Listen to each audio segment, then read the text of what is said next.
항공모함도 지나다닌다는 이렇게나 넓은 수에즈 운하가 꽉 막혀버릴 줄 누가 알았겠습니까? 자, 지중해와 홍해를 잇는 이집트의 수에즈 운하는 무려 오스만 제국시대에 개통된 아주 역사 깊은 운하죠. 아니, 바람에 걸려 그 큰 배가 휘청했다는데 어쨌든 각고의 노력 끝에 이 수에즈 운하를 막고 있던 일본의 에버 기분호 인양에 성공했다고는 합니다. 세계 무역량의 12%가 오가다 보니까 시간당 손실액만 4천억이었다는데 밀려있는 배들 보이시죠? 자, 여전히 엄청나게 밀리고 있다고 해요. 이 상황에서 반사이익을 본 게 네, 맞아요. 바로 HMM이었죠. 이 소식이 전해지면서 주가가 단기에 급증했습니다. 아프리카 희망봉으로 돌아가야 된다고 하니까 해운사들의 몸값은 더 비싸질 일만 남았겠구나.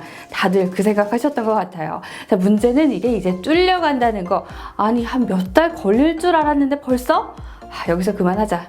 빠이빠이 외치는 분들도 계시지만요. 베슬라를 노리고 조선주에 들어갔는데 수에즈에 길막혀서 팔았다는 분도 계시고요. 또 이번 기회에 이거 오래갈 주식인 것 같은데 보시는 분들도 계십니다. 어느 쪽이 맞는 걸까요? 반짝 상승인지 이제 상승의 전주곡인지 궁금해지는데요. 오늘 저와 함께 한번 같이 판단을 내려보시죠.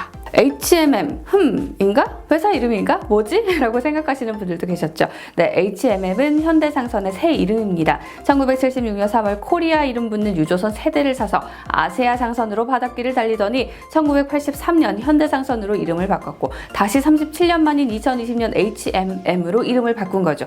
보통 우리가 비장한 각오로 새로 시작하기 전에 헤어스타일 바꾸고 옷 새로 사입고 이런 거랑 비슷한 마음이 아니었나 싶은데 아니나 다를까 새로운 이름으로 새 출발하겠다며 사명을 갈아입었습니다. 컨테이너선, 벌크선으로 화물 운송하는 게 주업이지만요. 선박 관리도 하고 터미널 관리도 하고 있죠. 참고로 말씀드리면 컨테이너선은 여러분들이 아는 이런 큰 컨테이너 싣고 다니는 배고요. 벌크선은 포장하지 않은 화물을 그대로 적재할 수 있는 화물 전용선을 말하죠. 자, 여기엔 유조선도 포함되고요. 대부분의 매출은 화물 운송 중에서도 컨테이너선 운항에서 오다 보니까 결국 컨테이너선을 운항하면서 얼마나 더 많은 화물을 더 적은 비용에 싣고 최대한 많이 남기느냐가 관건인 회사였겠죠. 자, 최근 들어 수에즈 운하 사건을 타고 주가가 오른다고 해서 차트를 보면 2020년 3월 2,000원대이던 주식이 28,000원까지 올랐네. 많이 올랐다 라고 하시는 분들 계시겠지만 여러분 그거 아셨나요? 사실 우리의 HMM도요. 주가가 35만 원을 찍었던 정말 화려하게 빛나던 시절이 있었어요. 주가뿐이 아니죠. 이미 15년 전인 2006년에도 매출이 4조 7,290억 원에 영업이익도 1,000억을 기록했던 나름 탄탄한 회사였거든요. 위기가 시작된 건 현대그룹 형제의 난이었습니다. 정몽원 회장이 현대건설을 비롯한 주요 현대 계열사를 그리고 정몽구 회장이 현대의 차 관련 계열사를 물려받았는데요.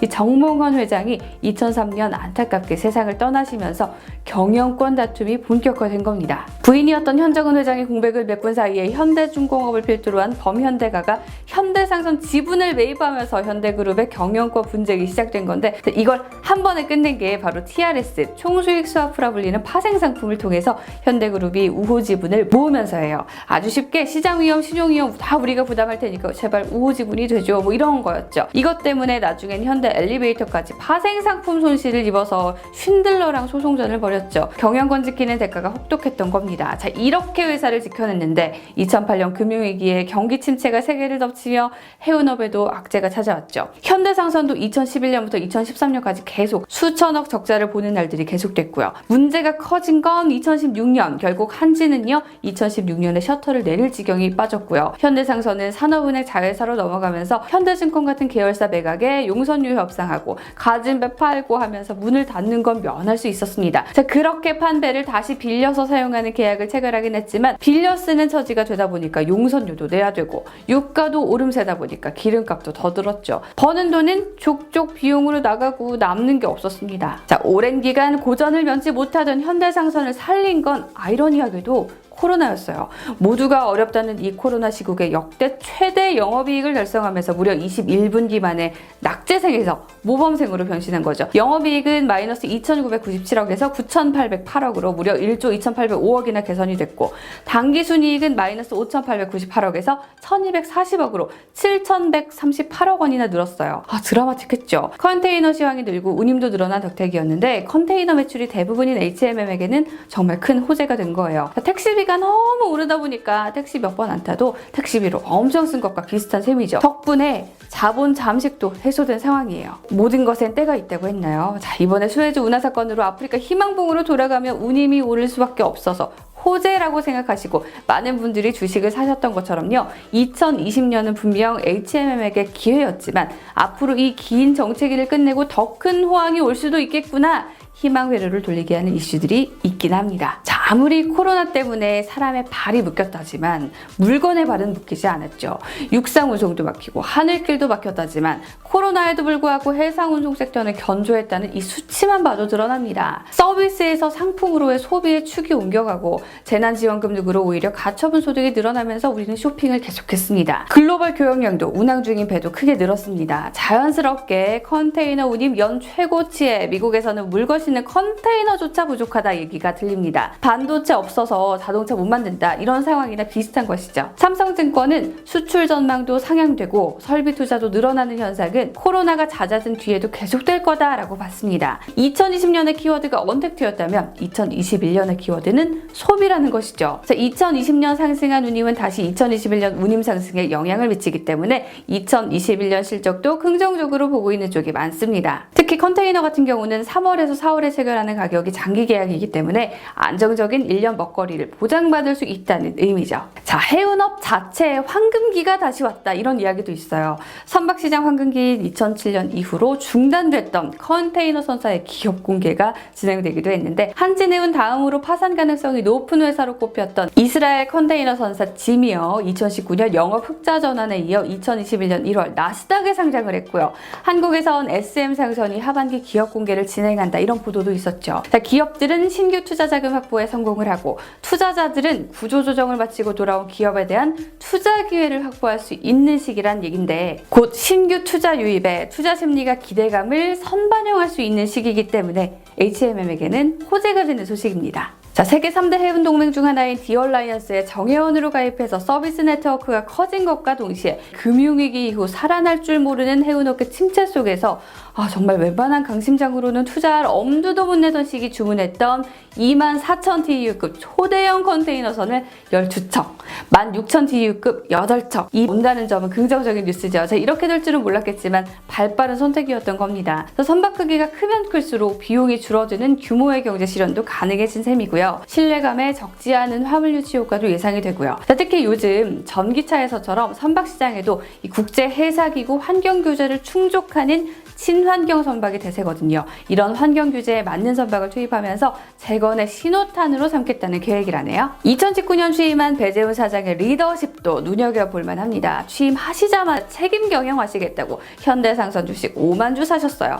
결과적으로 사장님이 참 투자를 잘하신 것이긴 하지만요. 어쨌든 회사를 정상화시키겠다는 그 자신감 자체가 회사에는 긍정적인 분위기를 만들어주는 게 아닐까?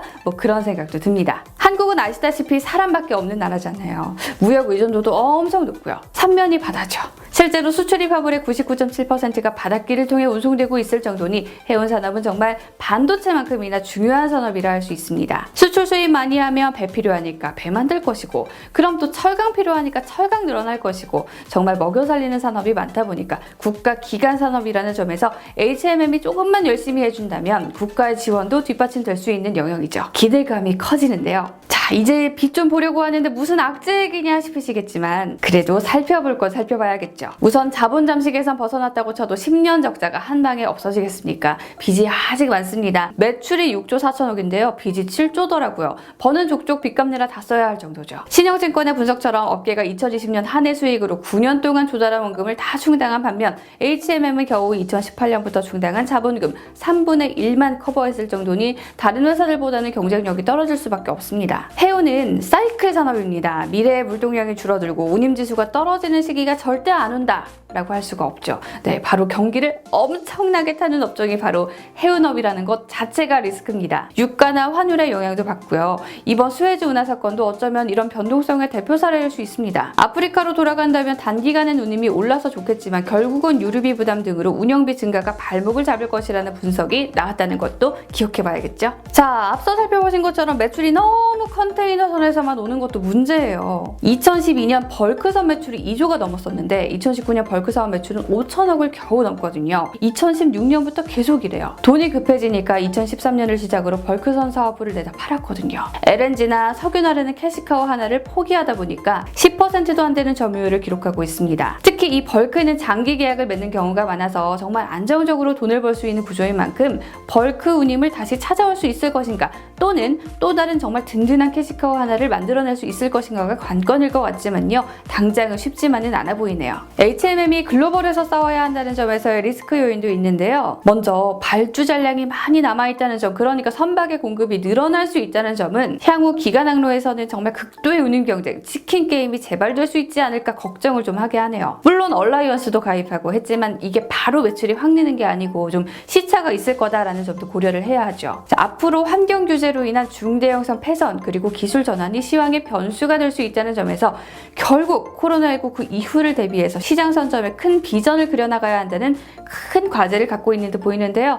다른 해운사들의 움직임이 예사롭지 않아요. 세계 1위 선사인 머스크는요, 아예 바이오 연료를 직접 개발해서 2023년부터 친환경 연료 컨테이너선 도입하겠다 하고 있고요.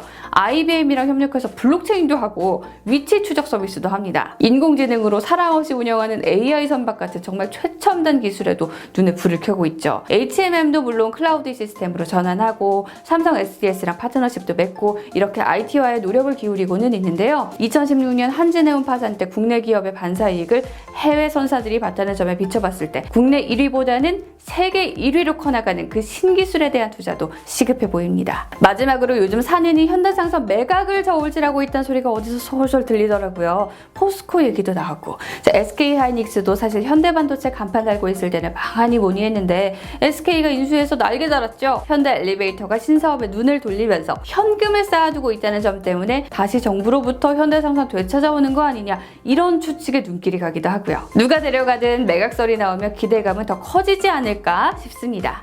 제가 이런 말 써도 되나 모르겠는데 친구가 이런 그림을 갑자기 보내주더라고요.